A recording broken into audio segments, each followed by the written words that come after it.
Personalidad humana de Teresa de Jesús. La identidad personal de Teresa de Jesús se fue construyendo a través de todo un itinerario de apertura a Dios que alcanzó las cumbres místicas, una trayectoria en la que la profundidad del humano alcanzó niveles insospechados en la unión con Dios. Lograda esta, el humanismo teresiano cobró significado. Los rasgos fundamentales de la personalidad de Santa Teresa aparecen en sus escritos, todos de algún modo autobiográficos. Se descubre pronto en ellos a una mujer llena de fuerza y simpatía. Temperamento apasionado. Teresa Sánchez de Cepeda sintió muy pronto el despertar del amor en la adolescencia y juventud.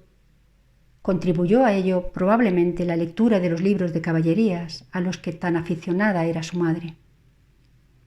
Allí descubrió muchos aspectos del amor humano y hasta profano, en una lectura que le ocupó muchas horas.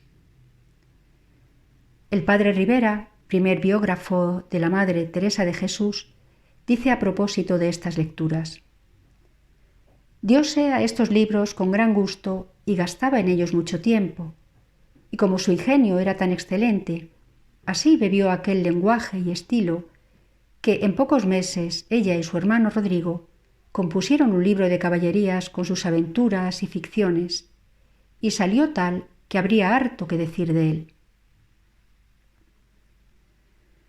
Su instinto femenino le llevó a cuidar una forma de presencia atractiva y a saborear las gracias naturales que le hacían el centro de interés del grupo en el que participaba. Teresa se sabe admirada y querida y pone su esfuerzo en amar para sentirse amada. Preferida por su padre, querida de los hermanos y primos, supo crear siempre en torno a sí un clima afectivo del que brotaron fácilmente las amistades y en el que surgió su primera experiencia de enamoramiento. Internada en Santa María de Gracia para evitar su consolidación y muy en contra de su voluntad, a los 8 días había conquistado el ambiente y se encontraba muy más contenta que en casa de mi padre y muy querida. Son sus palabras. A los 15 años, Teresa de Ahumada se nos presenta con un temperamento apasionado, dando a esta calificación un sentido de máximo dinamismo e intensidad vital. El amor y el humor serán siempre los dos grandes motores de su vida, y de los dos progresivamente irá triunfando el amor. El distanciamiento de los primos y la reflexión sobre el Evangelio, metódicamente cuidada por una educadora de gran talla, la religiosa María de Briceño, transformaron lentamente sus disposiciones. Los libros de caballería fueron sustituidos por libros fuertes de la tradición cristiana más genuina. Con ellos, leídos en clima de oración, superó los recelos hacia la vida religiosa hasta decidirse a entrar en el convento de carmelitas de la ciudad de Ávila. La decisión de Teresa a favor de la vida religiosa a los 20 años muestra ya algunos de los rasgos fundamentales de su personalidad. La apertura de la inteligencia, la riqueza de las intuiciones y, sobre todo, una potente fuerza de voluntad sostenida por firmes convicciones. Todo esto en coexistencia con su ardiente mundo afectivo, que por el momento no había encontrado el cauce en el nuevo proyecto de vida. No tenía el amor de Dios como después que empecé a tener oración. Los sentimientos de honor, la honra y el amor propio continuarán manteniéndola frente a cualquier aspecto deshonesto que le repugnaba por naturaleza. Manifiesta ya en esta época un deseo de coherencia entre el hablar y el obrar que se reforzará siempre más en la búsqueda de autenticidad. Un papel importante desempeñaron en esta etapa los libros y las amistades. Las lecturas de las epístolas de San Jerónimo y las conversaciones espirituales con un hermano de su padre en Ortigosa ayudaron a Teresa en su lenta decisión. Tratado el asunto con su padre y no habiéndole convencido, Teresa determinó escaparse de casa y así lo hizo el 2 de noviembre de 1535. El hecho, si se pone en relación con lo inhabitual del modo en aquella época, denota bien a las claras la capacidad de grandes determinaciones por parte de Teresa. Pero su fuerza de voluntad ni suprimió el dolor de la huida, ni superó el riesgo de quebrantar la salud. Las amistades en la vida de Teresa. El carácter abierto y afectivo de Teresa facilitó durante toda su vida la creación en torno suyo de un gran círculo de amistades. A veces serán un medio para el acceso a Dios y otras harán surgir en ella un conflicto. La elección que hizo Teresa del convento de la Encarnación de Ávila para vivir en él su vocación religiosa fue motivada porque allí se encontraba una amiga de juventud a la que solía visitar. Así la amistad prevaleció sobre otros motivos, como el aprecio de María de Briceño y la estima de la observancia de las agustinas. Excepcionalmente cordial y afectuosa, las amistades eran para Teresa una parte de su vida, en la que aparecen valores y debilidades que sólo logró superar cuando Cristo invadió su vida en la oración mística. No se podrá entender lo que fue la oración para Teresa sin conocer la historia de sus amistades y hasta qué punto se adueñaban de su corazón. Tenía una grandísima falta de donde me vinieron grandes daños, y era esta, que como comenzaba a entender que una persona me tenía voluntad y si me caía en gracia, me aficionaba tanto que me ataba en gran manera la memoria a pensar en él, aunque no era con intención de ofender a Dios, mas holgábame de verle y de pensar en él y en las cosas buenas que le veía. Era cosa tan dañosa que me traía el alma harto perdida.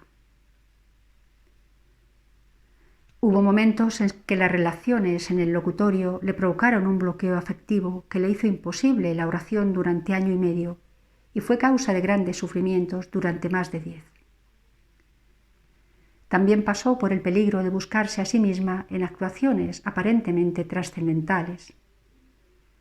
Este peligro en la primera etapa de su vida religiosa no dejó ninguna huella en su alma.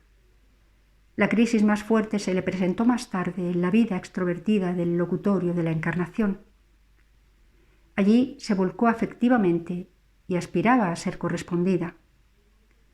En un momento determinado debió surgir un enamoramiento que la hizo sentirse infiel y llegó a apartarla de la oración. No se encontró con fuerzas ni le pareció honrado mantener un trato de amistad con Dios, habiendo dejado ocupar su corazón por otras amistades que le habían usurpado el puesto. Fue la crisis más grave y la tentación más peligrosa. Santa Teresa vivió dramáticamente esta situación durante más de 10 años. La conversión definitiva supondría para ella una auténtica conversión del corazón que se consolidaría con su entrada en la experiencia mística. Es esta experiencia la que centrará el caudal afectivo de Teresa en torno a la humanidad de Cristo y le abrirá las puertas a la contemplación de su misterio y de su Iglesia, hasta llevarla a la vivencia trinitaria. En 1556, Teresa entendió en una fuerte iluminación de Dios que ya no era tiempo de perderlo en vanas conversaciones con los hombres y que la nueva vida iniciada tenía exigencias más totalitarias. Desde ese momento, Teresa se sintió liberada, pero pronto hizo la experiencia de que la liberación interior es un proceso progresivo con metas imprevisibles para el hombre que va entrando en el misterio de su interioridad. En este itinerario, la experiencia de la proximidad de un Dios hecho hombre y en el que todo lo humano ha sido asumido y revalorizado fue el gran descubrimiento de Teresa. Con el Dios encarnado puede tratar como amigo. Teresa de Jesús sabe por experiencia que la amistad exige un clima y unas condiciones para que pueda realizarse. Por parte de Dios está segura de que no faltará el verdadero amor que haga posible esta amistad. Quiere que el hombre se convenza de ello y entre por este camino. Le va mucho en esto. Que nadie tomó a Dios por amigo que no se lo pagase. Hoy Teresa de Jesús puede calificarse como experta en relaciones humanas. En sus escritos y en su vida se muestra fácil para el diálogo que desarrolla con la misma naturalidad con los hombres y con Dios. En estas relaciones interpersonales aparece siempre muy mujer, asumiendo con realismo las circunstancias. Sorprende su oración espontánea cuando se ve implicada en una tarea reformadora. Señor mío, ¿cómo me mandáis cosas que parecen imposibles? Que, aunque fuera mujer, si tuviera libertad, mas atada por todas partes, sin dineros ni de dónde los tener, ni para breve ni para nada, ¿qué puedo yo hacer, Señor? Con la misma inmediatez vuelcan su afecto al orar por las personas queridas. Rogóme la encomendase mucho a Dios, y no había menester decírmelo, que ya yo estaba de suerte y que no pudiera hacer otra cosa. Después de pedir con hartas lágrimas aquella alma pusiese en su servicio muy de veras, que aunque yo le tenía por bueno, no me contentaba, que le quería muy bueno. Así le dije: Señor, no me habéis de negar esta merced, mirad que es bueno este sujeto para nuestro amigo. En muchos casos, Teresa da rienda suelta a su ternura. El epistolario a María de San José es un buen testimonio a este respecto. Yo le digo que le pago bien la soledad que dice tiene de mí. Después de escrita la que va con esta, recibí la suya. Heme holgado tanto que me enterneció y caído en gracia sus perdones. Con que me quiera tanto como la quiero yo, la perdono hecho y por hacer, que la más queja que tengo de ella es lo poco que gustaba de estar conmigo, y bien veo no tiene la culpa. Y créame que la quiero mucho, y que como yo vea esta voluntad, lo demás es niñería para hacer caso de ello. El mismo estilo mantiene con los religiosos a los que ha confiado su intimidad. Así dice el padre Báñez: la gracia del Espíritu Santo sea con vuestra merced y con mi alma. No hay que espantarse de cosas que se hagan por amor de Dios, pues puede tanto el de Fray Domingo que lo que le parece bien, me parece, y que lo que le quiere, quiero, y no sé en qué ha de parar este encantamiento. Y con los seglares que forman parte de su red de amistades. Gloria a Dios, que después de 7 u 8 cartas que no he podido excusar de negocios, me queda un poco para descansar de ellas en escribir estos renglones, para que vuestra merced entienda que con lo suyo recibo mucho consuelo. Y no piense en tiempo perdido escribiéndome, que lo he menester a ratos, a condición que no me diga tanto que es viejo, que me da en todo mi seso pena, como si en la vida de los mozos hubiera alguna seguridad. Désela a Dios hasta que yo me muera, que después, por no estar allá sin él, he de procurar le lleve nuestro Señor presto. Fue capaz de establecer relaciones a distancia con personas a quienes no había conocido personalmente, como es el caso de Fray Luis de Granada. De las muchas personas que aman en el Señor a vuestra paternidad, por haber escrito tan santa y provechosa doctrina. Yo soy una. Y entiendo de mí que por ningún trabajo hubiera dejado de ver a quien tanto me consuela oír sus palabras, si se sufriera conforme a mi estado, y ser mujer.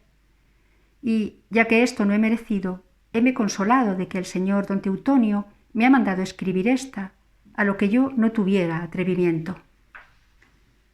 Espero se acuerde de encomendarme a nuestro Señor, que tengo de ello gran necesidad, por andar con poco caudal puesta en los ojos del mundo, sin tener ninguno para hacer verdad algo de lo que imaginan de mí. A partir de la conversión, Teresa vivió la amistad con hondura creciente, pero nunca hizo de ella un absoluto. Consciente de ser mujer. Teresa vivió su existencia humana consciente de ser mujer. Teresa vivió su existencia humana con una mujer encarnada en su tiempo. Muchos rasgos de su comportamiento se encuentran condicionados por la cultura y las barreras sociales que separaban las posibilidades de realización del hombre y de la mujer. En el caso de Teresa, esas barreras fueron muchas veces vencidas y una excelente ocasión para demostrar cómo las estructuras antropológicas, en algunas circunstancias, tienen la fuerza de transformar la cultura y en otras fallan en el intento, quedando modeladas por ellas. Muy realista, Teresa de Ávila se dio cuenta de que su condición de mujer le exigía estar muy atenta para no ser descalificada a priori. Por ello, evitó con gran sentido práctico el que pareciera que sentaba cátedra y procuró siempre el anonimato. Fue en este sentido extraordinariamente aguda y prudente. Sabía que a las mujeres se les daba poco crédito y se curó en salud, amparándose en la obediencia a los letrados. Mantuvo, sin embargo, gran libertad para expresar su pensamiento. Aunque la mujer no podía enseñar en la sociedad ni en la iglesia de su tiempo, no se resignó a ser elemento pasivo y abrió nuevos cauces. Después de decir «no es vuestro el enseñar», se traiciona a sí misma al manifestar sus deseos. Ojalá pudiera yo escribir con muchas manos. De tal manera se sentía urgida a comunicar y a poner al servicio de los demás los dones que poseía. No eran tiempos fáciles para realizar una vocación contemplativa y menos por parte de una mujer. Teresa tuvo que defenderse de las ideas en boga y previno a sus monjas para que no se dejaran atemorizar.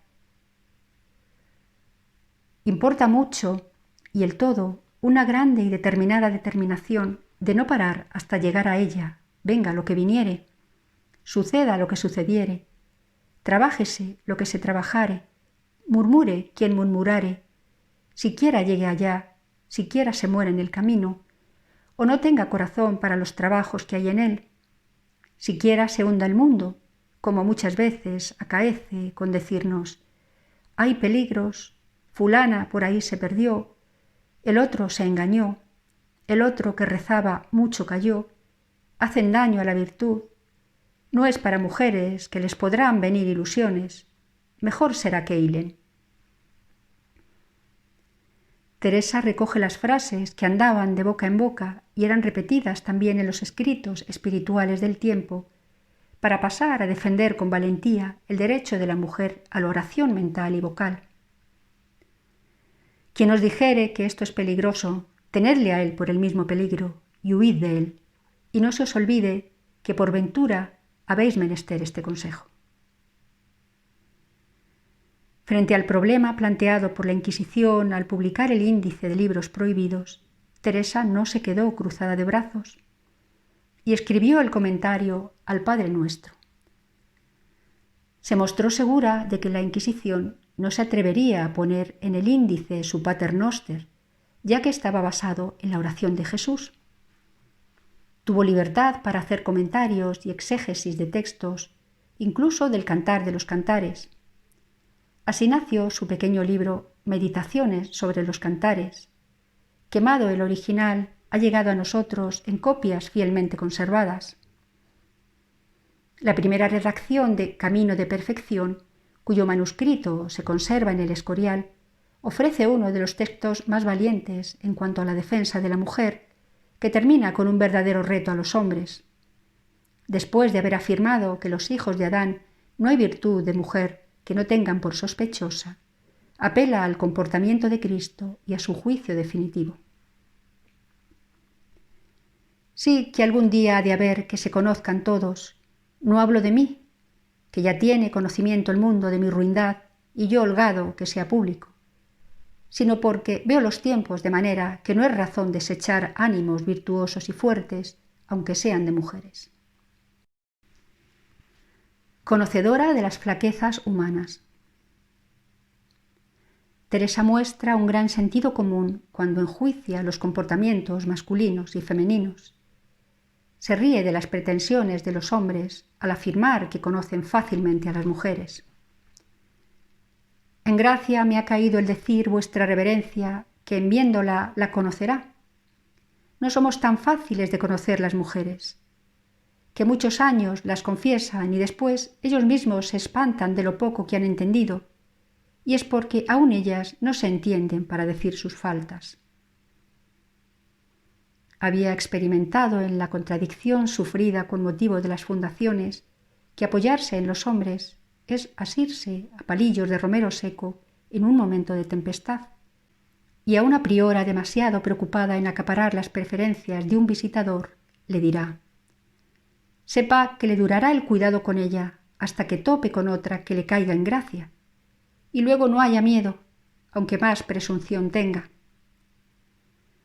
Pero no por eso deja de recomendar la gratitud, aunque los hombres se hayan comportado como ingratos. Cuando pensamos tener más de ellos, estaremos bien bobas, mas no es razón parecernos a él, sino que se agradezca siempre el bien que nos ha hecho. Entre los defectos que señalan las mujeres están el ser fáciles a las ilusiones, su flaqueza natural, el amor propio, su propensión a la melancolía. Capacidad de comunicación. Teresa se hizo escritora por la urgencia de clarificar su experiencia de Dios. Esto puede decirse de todos sus libros, excepto del epistolario. Las cartas de Santa Teresa no pueden tampoco encasillarse entre los clásicos escritores espirituales. Su contenido no se refiere ni a la experiencia contemplativa ni a una exigencia de tipo profético, como puede encontrarse en otros místicos. El epistolario es el fruto de una personalidad abierta y necesitada de comunicación a nivel humano. Es una prolongación de los coloquios con la familia, las amistades, las personas vinculadas a ella en la empresa de la Reforma, los confesores, los letrados. La red de relaciones que se descubre en sus cartas es verdaderamente extraordinaria. Con el pasar de los años se hizo más densa y amplia, a medida que la acción de Teresa adquirió dimensiones sociales. El número mayor de cartas que se conservan corresponden al periodo de plenitud, superados los 50 años. Las cartas nos ofrecen la vertiente humana de la vida de Teresa, que completa la dimensión teologal de su castillo interior. Pero no hay que imaginarse estas dos dimensiones separadas. Teresa, en la última década de su vida, inmersa en la experiencia trinitaria, vivió la unión con Dios en una entrega ininterrumpida al trabajo y a la comunicación con los hombres. Solo conociendo las dos facetas se logra una idea de su personalidad. El epistolario abarca la historia de los últimos 20 años de la vida de Teresa, con sus viajes, negocios, fundación de conventos, trámites de documentación, presencia en la familia, relaciones con autoridades civiles y eclesiásticas, expansiones de amistad, penas y alegrías, algunos temas de dirección espiritual. Siempre se encuentran expresiones que demuestran un gran liderazgo. En las cartas de Teresa aparece el testimonio de su capacidad de comunicación. Ellas iluminan facetas de la personalidad que la hacen particularmente amable y cercana. Expresan valores humanos que hoy atraen de un modo especial: la confianza y respeto a la persona, la alegría en el vivir diario y la esperanza en un futuro, que es Dios mismo. Ya hemos visto algo de esto en los textos citados anteriormente. Vamos a ver otros para tomar conciencia de la amplitud del contenido de las cartas de Teresa y poder conocerla mejor. Es evidente que el tema desborda la extensión de un artículo. Puede ser útil aproximarnos a las relaciones epistolares con algunos destinatarios que entraron muy adentro de la vida de Teresa. La elección ha resultado difícil. Excluido forzosamente Juan de la Cruz, que destruyó todas las cartas que tenía de la fundadora, la elección ha recaído en un familiar, su hermano Lorenzo, un colaborador, Jerónimo Gracián, y un superior, el padre general de la orden carmelitana, Rubeo. Cartas a Lorenzo Sánchez de Cepeda. Disponemos de 16 cartas de Teresa a su hermano Lorenzo. Debieron ser muchas más. De todos modos, son suficientes para conocer el grado de intimidad en la comunicación, la variación de temas tratados y el número de personas a las que hace referencia. Queda al descubierto toda una red de intercomunicaciones. Lorenzo fue enrolado por su hermana en la Reforma cuando todavía estaba en Perú. Ya escribí a vuestra merced que son 6 los conventos y 2 de frailes también descalzos de nuestra orden, y los de monjas todos como el de San José de Ávila, que no parecen sino una cosa. Ayudó a solucionar los problemas económicos que surgían en las fundaciones y fue informado de cómo iban estos asuntos. A su vez, Teresa fue intermediaria en los negocios y se preocupó de la educación de sus sobrinos. Ya escribió Juan de Ovalle a vuestra merced cómo fue a Sevilla de aquí. Un amigo mío lo encaminó tan bien que el mismo día que llegó sacó la plata. Trájose aquí a donde se darán los dineros a fin de este mes de enero. Delante de mí se hizo la cuenta de los derechos que han llevado. Aquí la enviaré, que no hice poco yo entender estos negocios, y estoy tan baratona y negociadora que ya sé de todo con estas casas de Dios y de la orden, y así tengo yo por suyos los de vuestra merced, y me huelgo de entender en ellos. Olvidóseme de escribir en otras cartas el buen aparejo que hay en Ávila para criar bien estos niños. Tienen los de la compañía un colegio a donde les enseñan gramática. También leen filosofía y después teología en Santo Tomás. En las cartas entre los dos hermanos hay espacios para recordar las amistades, parientes, personas al servicio de la familia, necesitados, difuntos. A veces manifiesta escrúpulos en materia de pobreza que la hacen sufrir hasta exclamar: a tiempo que tenía aborrecidos dinero y negocios, quiere el Señor que no trate en otra cosa, que no es pequeña cruz. Aprovecha las cartas para facilitar relaciones nuevas de amistad entre Lorenzo y antiguos amigos de Teresa.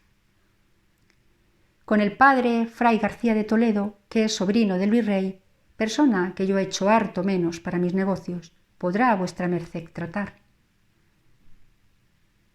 Son frecuentes las manifestaciones de dolor por la muerte de personas queridas y las notas de alegría y esperanza por la posible vuelta de América de su hermano.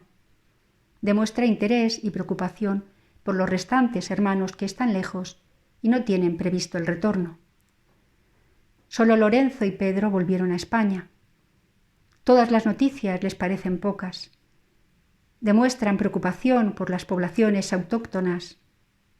Esos indios no me cuestan poco. Dice, con lo que parece significar que les tiene muy presentes en sus oraciones y penitencias. Con la vuelta de Lorenzo a España, las relaciones se hicieron más íntimas.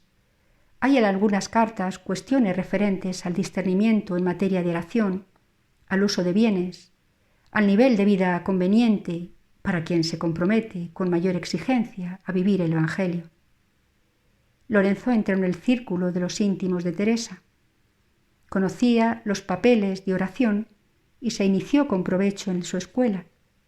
Llegó a niveles de experiencia contemplativa. Cartas al padre Juan Bautista Rossi. Se conservan 3 cartas de una correspondencia que debió ser bastante más amplia. Teresa y el padre Rubeo se conocieron en la primavera de 1567. En aquellos primeros contactos se entendieron y compenetraron. El general de la orden reconoció en el convento de San José de Ávila, fundado por Teresa, el prototipo de un convento reformado.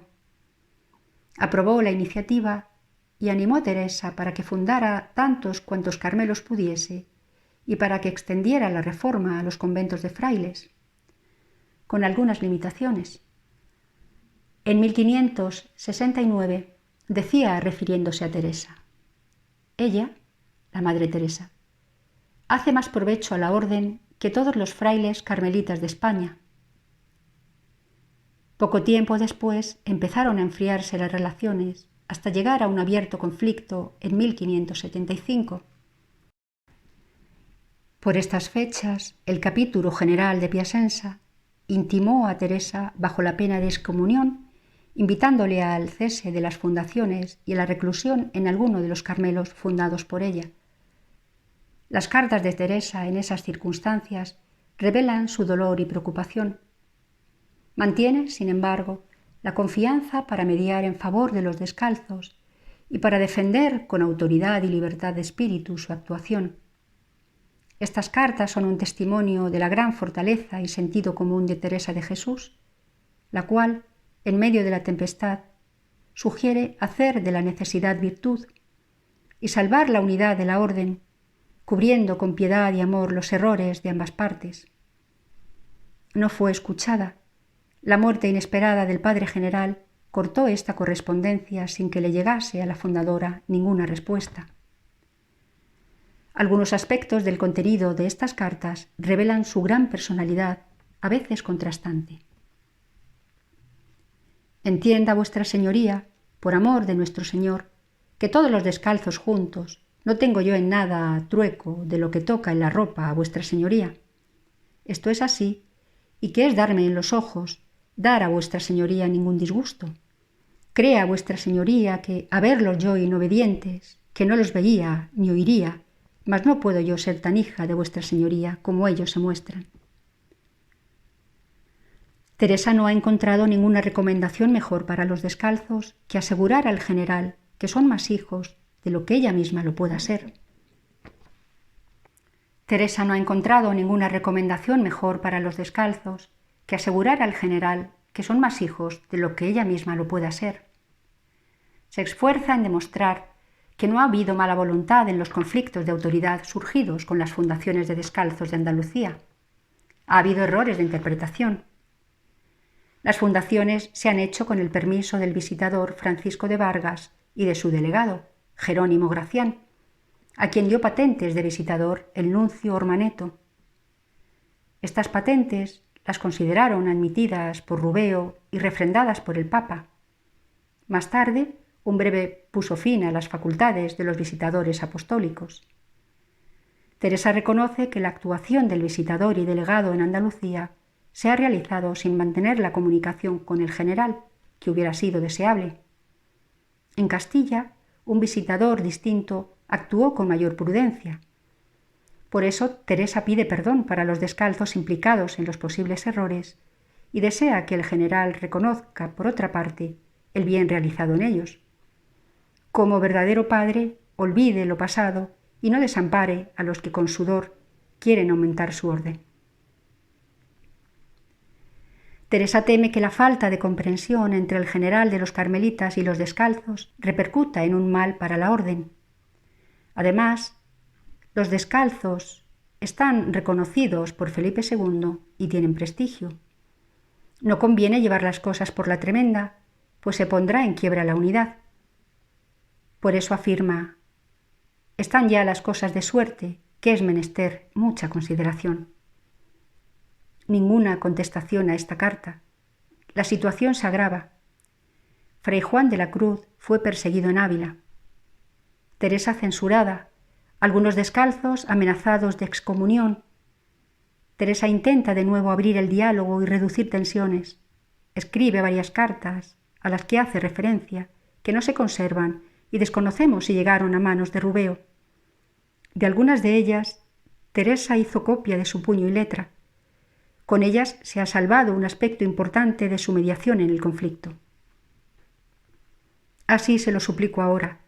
Me dé algún crédito, pues no hay, porque yo trate, sino toda verdad, dejado que tendría por ofensa de Dios no la decir, y a Padre que yo tanto quiero, aunque no fuera ir contra Dios, lo tuviera por gran traición y maldad. Su expresión humilde no le impide hablar con dignidad y libertad de espíritu. Cuando estemos delante de su acatamiento, verá a vuestra señoría lo que debe a su hija verdadera, Teresa de Jesús. Teresa insiste con toda clase de argumentos. Mas mire, vuestra señoría, que es de los hijos errar y de los padres perdonar y no mirar sus faltas. Suplico a vuestra señoría me haga esta merced. Mire que para muchas cosas conviene, que quizá no las entiende vuestra señoría, allá como yo que estoy acá, y que, aunque las mujeres no somos buenas para consejo, que alguna vez acertamos. Yo no entiendo qué daño puede venir de aquí, y como digo, provechos puede haber muchos. Tiene presente el bien de la orden, a la que ama de corazón. Sugiere al general el modo que le parece más conveniente para que la reforma no se le escape de las manos. Para ello suplica que se entienda que gusta vuestra señoría de que la reforma se haga por súbdito e hijo suyo, y que a trueco de esto gusta de perdonarlo. Después de haber intercedido a favor de Gracián, pasa a defender su propia actuación. Ha sido condenada por el capítulo de Piacenza sin ser escuchada, y se ha dado a conocer públicamente la censura sin enviársela a ella. Teresa ha sufrido. Yo supe el acta que viene del capítulo general para que yo no salga de una casa. Debe hacer poco más de un mes, porque lo supe por otra parte. Yo digo a vuestra señoría, cierto que, a cuanto puedo entender de mí, que me fuera gran regalo y contento, si vuestra señoría por una carta me lo mandara y viera yo que era doliéndose de los grandes trabajos que en estas fundaciones he pasado, y que por premio me mandaba vuestra señoría descansar, porque, aun entendiendo por la vía que viene, me ha dado harto consuelo poder estar en mi sosiego. Después de expresarse con gran libertad de espíritu, no le queda más que manifestar que está dispuesta a obedecer, acepta el castigo. Lo que no puede aceptar es la falta de comunicación con el Padre General. La realidad conflictiva en la que está envuelta no le impide reconocer que ha trabajado por el bien de la orden y que llegará el día que el Padre General tendrá que reconocerlo. En aquella eternidad que no tiene fin, verá su señoría lo que me debe. Ninguna respuesta a esta carta. Nuevos intentos de comunicación hasta que llega la noticia de la muerte de Rubeo. Teresa, en carta a Gracián, le manifiesta su pena. Harto me la ha dado las nuevas que me escriben de nuestro Padre General. Tiernísima estoy, y el primer día llora que llorarás, sin poder hacer otra cosa, y con gran pena de los trabajos que le hemos dado, que cierto no los merecía, y si hubiéramos ido a él, estuviera todo llano. Dios perdone a quien siempre lo ha estorbado, que con vuestra paternidad yo me aviniera, aunque en esto poco me ha creído.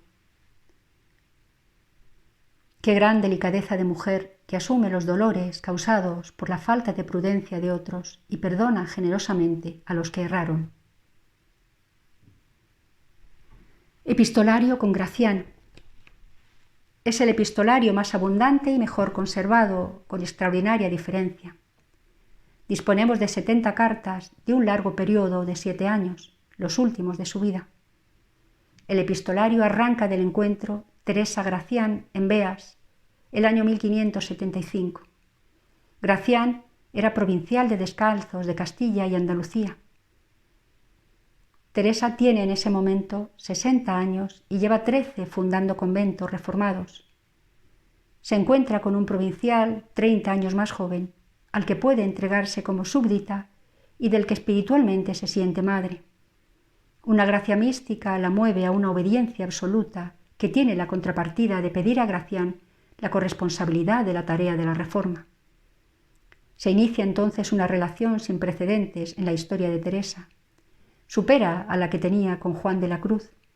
Abarca desde la participación en el liderazgo extremo de la empresa de la reforma a la intimidad, amor y comprensión mutua a nivel humano, para alcanzar además una gran comunicación espiritual y mística.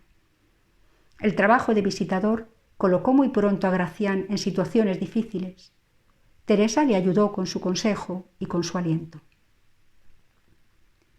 Yo digo a vuestra paternidad que, comenzándose sin ruido y con suavidad, creo se ha de hacer mucha labor, que no se ha de querer en un día. Crea que entiendo mejor los reveses de las mujeres que vuestra paternidad. Se muestra muy humana en la necesidad de acomodarse, en muchos casos, a las posibilidades que se tienen. Ahora, en el punto en que están las cosas, podrá haber mejor orden, mas quien ha habido menester a unos y a otros para fundarlas del aire, algo debe haber habido contar. No piense vuestra paternidad, como otras veces he escrito, se hallan dineros y todo junto, que yo le digo que si no me hubiera acomodado, según las pocas que vienen, que no tuviera vuestra paternidad ahora monjas para lo uno y para lo otro. A medida que los conflictos se hicieron más agudos a partir del año 1576, aparece en el epistolario Teresa Gracián el recurso al lenguaje cifrado y los esfuerzos por conseguir que Gracián se libre de la visita a los calzados y que procure una mayor aproximación al general de la orden. En ninguna de las dos cosas Gracián se mostró dócil y muy pronto pagó las consecuencias. Las cosas se enredaron cada vez más y Teresa se vio envuelta en un grave conflicto con la Iglesia institucional que se le plantea como problema de conciencia. Es una guerra intolerable andar a disgusto con el prelado. Evidentemente, Teresa vivió una situación conflictiva. Es mujer, es monja de una orden a la que el Concilio de Trento impone clausura, y ella tiene que permanecer por los caminos para llevar adelante la reforma de monjas y frailes, en contradicción con algunos puntos de la misma reforma católica. Pero no se ahogó en estos problemas. Abierta a las necesidades de los demás, tuvo tiempo para sostener a Gracián, a quien también llegó la tormenta. En una carta de esta época da a Gracián criterios de discernimiento que tienen valor general. Oh, que esta es la verdadera oración y no unos gustos para nuestro gusto no más. Y cuando se ofrece lo que he dicho, mucha flojedad, temores y sentimientos de sí, hay falta en nuestra estima, y no desearía otra oración, sino la que me hiciese crecer las virtudes. Esta afirmación de Teresa la separa de cualquier corriente quietista y será siempre un punto fuerte de su doctrina sobre la oración. Siempre le preocupó el modo con que los superiores hombres hacían la visita a las descalzas, mas cuando redactaban actas muy extensas donde quedaban expuestos consejos y mandatos que podían suponer un nuevo peso. Ahora ve el cansancio de las actas. No entiendo para qué. Esto es lo que temo de mis monjas, que han de venir algunos prelados que las abrumen, y cargar mucho es no hacer nada. Extraña cosa es que no piensan en visitar si no hacen actas. Aun solo leerlas me canso. ¿Qué hiciera si las hubiera de guardar? El epistolario tiene fuertes llamadas a la prudencia por la ingenuidad de Gracián, de la que muchas veces se queja Teresa. No le pese a mi padre de oír estas cosas, que estamos, vuestra paternidad y yo, cargados de muy gran cargo, y hemos de dar cuenta a Dios y al mundo. Y porque entiende el amor con lo que le digo, me puede perdonar y hacerme la merced que le suplico de no leer en público las cartas que le escribo. Se permite manifestaciones afectuosas que no toleraría en sus hijas. En gracia me cayó que me escribió su hijo querido, y cuando presto dije, estando sola, que tenía razón. Mucho me holgué de oírlo, y más me holgaría de ver eso en tan buenos términos que diese por lo de acá vuelta, que espero en Dios ha de venir a sus manos. Más adelante se sorprende ella misma de que tiene siempre materia que escribirle. Qué cosa es entenderse un alma con otra, que ni falta que decir ni da cansancio. El entendimiento en relación a la reforma era total y se había desarrollado más por el dolor y las persecuciones que les alcanzaron. Las dificultades fueron en aumento y llegaron a sus momentos más graves en los años 1578 y 79, en una encrucijada de jurisdicciones que hicieron sufrir mucho a Teresa, reducida ya a la impotencia. Yo le digo que me estoy deshaciendo por no tener libertad para poder hacer lo que digo que hagan. Caído en desgracia Gracián, al que se quitan todos los poderes y perseguido cruelmente Juan de la Cruz, Teresa recuperó el vigor para defenderlos y no cesó de buscar medios para llegar a la única solución posible, la separación calzados descalzos. La correspondencia se hizo más difícil y dramática. Gracián tuvo que esconderse y de incógnito se presentó una vez en Ávila, donde se encontraba Teresa. Ella refleja sus reacciones ante la sorpresa y riesgo de la visita. A no haber venido por aquí vuestra paternidad, hubiera merecido poco en estos trabajos, porque era casi ninguna la pena. mas después lo pagué por junto. Yo le digo que fue tanta mi ternura de ver a vuestra paternidad, que todo ayer miércoles estuve del corazón, que no me podía valer de verle tan apenado, y con tanta razón, por hallar en todo peligro y andar como malhechor a sombra de tejados. Mas la confianza del buen suceso no se pierde un momento.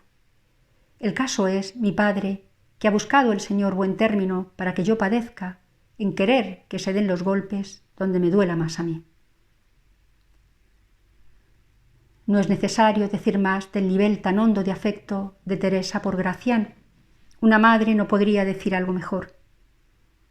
La comunicación se mantuvo en espera de una solución favorable que llegará después de un año largo de sufrimientos. La intervención de Felipe II dejó en suspenso y suavizó la actitud hostil del nuncio. Gracián aprovechó esta circunstancia para presentarse a él y esperar en Madrid el castigo impuesto, que se concretó en recluirle en el convento de Descalzos de Alcalá, sin voz e incomunicado especialmente con las monjas. Mientras Gracián descansaba en Alcalá, recaía sobre Teresa la preocupación de mantener las gestiones para lograr la separación de las provincias. Teresa se mantuvo atenta a todos estos manejos que aparecen reflejados en el epistolario y no perdió ocasión de mantener el ánimo a Gracián, a quien se llegó a sugerir que abandonase la orden. Se aproxima la solución definitiva a favor de la reforma, cuando a Teresa la obediencia le impuso el viaje a Malagón para sustituir a la priora y remediar los problemas de aquel convento. Con la orden iba fijado un itinerario que no dejaba de ser sorprendente. Desde Ávila se le pide que pase por Valladolid y Salamanca antes de ponerse en ruta hacia Malagón. En carta a Gracián, Teresa comenta: «Verá vuestra paternidad lo que se ordena a la pobre vejuela». Pero enseguida reacciona: «Vuestra paternidad le suplique en esto al Señor, esté yo siempre entera, y en lo demás, venga lo que viniere, que mientras más trabajo, más ganancia». Aquí encontramos una frase que en su contexto puede sintetizar muchos aspectos de la personalidad de Teresa y resume una semblanza. Teresa de Jesús fue una mujer entera. A partir de este viaje las cartas muestran cómo los asuntos de la reforma fueron tomando rumbo. Teresa comenta a Gracián con humor que a él le ha servido de descanso el castigo y que a ella le ha tocado el final de la batalla. Su atención desde ese momento será preparar las elecciones en favor de Gracián para cuando llegue el momento. En recuerdo de las fundaciones interrumpidas, se le hace cada vez más urgente y Teresa, desde su forzado descanso, vive preocupada de encontrar prioras y subprioras aptas para los nuevos Carmelos. Estas preocupaciones ocupan parte del epistolario. Resuelto el conflicto y reanudados los viajes, Teresa empieza a sentirse verdaderamente envejecida, pero no deja de realizar los viajes necesarios para cumplir las fundaciones proyectadas. La última en abril de 1582, en la proximidad de su muerte. Con entereza venció las resistencias del arzobispo, frente al cual supo mantenerse más fuerte que Gracián, que la dejó sola en los lides finales para ocuparse de la visita a sus conventos. La separación de Gracián fue el último desasimiento que preparaba su muerte. Así era Teresa. Para completar la fisonomía que Teresa ofrece en sus escritos, será bueno ver lo que pensaron de ella algunos de sus contemporáneos. La primera semblanza la ofrece el padre Domingo Báñez en el informe sobre el libro de la vida hecho para la Inquisición. Esta mujer, a lo que muestra su relación, aunque ella se engañase en algo, a lo menos no es engañadora, porque habla tan llanamente, bueno y malo, y con tanta gana de acertar, que no deja duda de su buena intención. Fray Juan de Salinas bromeaba con Báñez y le dijo un día: «¿Quién es una Teresa de Jesús que me dicen es mucho vuestra? No hay que confiar en virtud de mujeres». Báñez cayó sonriendo y le invitó a que la tratase. Encontrándose algún tiempo después, Salinas dijo a Báñez: Oh, habíades me engañado, que decíades que era mujer. A la fe no es sino hombre, varón, y de los muy barbados. María de San José, una de las prioras predilectas, dice de Teresa de Jesús: era esta santa de mediana estatura, antes grande que pequeña. Tuvo en su mocedad fama de muy hermosa y hasta su última edad mostraba serlo. Era su rostro nada común, sino extraordinario.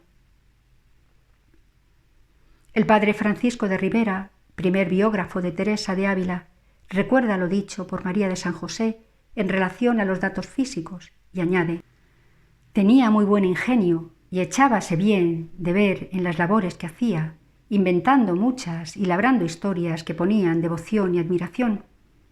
Un entendimiento grande que abrazaba mucho y agudo, un juicio reposado, nada arrojado, sino lleno de madurez y de cordura. Pensaba muy bien lo que había de hacer, y después de determinada tenía gran constancia y firmeza para seguirlo y llevarlo a cabo. Tenía gran destreza para despachar negocios, para esto no le había de faltar salud. Calaba con gran facilidad el entendimiento y talento y condición de las personas que trataba, y veía por dónde las había de llevar. Tenía un ánimo más que de mujer, fuerte y varonil. En ocasión del 4º centenario de la muerte de Teresa de Jesús, se han resaltado los siguientes rasgos: la más alta contemplación con la actividad más desbordante, el deseo más sincero de intimidad y soledad con la más espontánea sociabilidad, la sencillez y humildad más naturales, con la conciencia del propio valer, la ternura y delicadeza más exquisitas, con la dureza y exigencia que creía necesarias, la austeridad y accesis más fuertes, con el goce más espontáneo, la valentía y hasta la audacia más atrevida, con el miedo y la prudencia más cautelosa, la impetuosidad más arrolladora, con la serenidad y el control de sí misma, el respeto y sana admiración, con el fino sentido del humor, la autoridad más firme, con la obediencia más incondicional. Teresa se siente a la vez satisfecha e insaciable, delicadamente femenina y rudamente varonil. Así han visto a Teresa de Jesús sus contemporáneos y los que nos hemos acercado a ella 4 siglos después de su muerte. Fin de la personalidad humana de Teresa de Jesús, por Ana María López Díaz Otazo.